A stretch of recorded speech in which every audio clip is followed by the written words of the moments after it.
Hello， 大家好，欢迎收看这一期的爱尔兰生活费。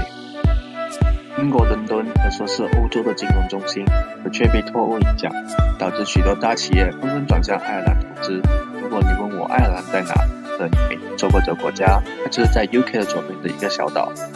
爱尔兰在几年前还可说是一个文明福民的国家，可是最近这几年越来越多人来爱尔兰读书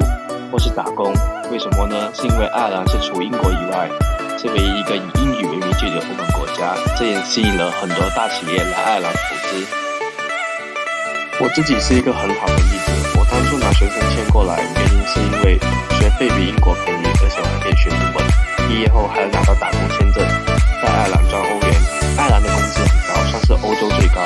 ，1个小时为最低9.8欧，当然工资那么高，生活费也相当高。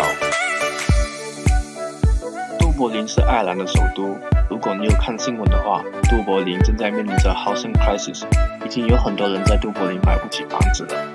现在我们就来看看1个月在都柏林要花多少钱。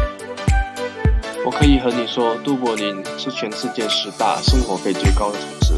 如果你想在市中心找一个单人房或者是靠近市区的话，你的租金1个月打掉600到1000欧，而稍微离市区远一点的都要450到600欧。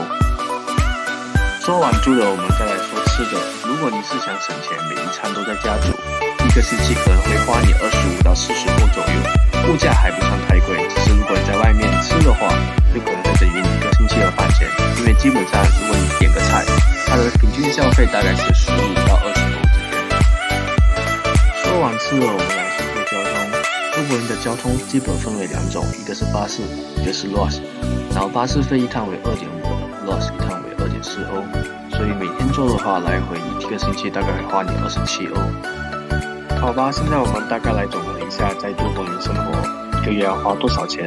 假如你找到一个单人房，1个月600欧，然后每天在家煮的话，1个星期35欧，1个月大概花你140欧，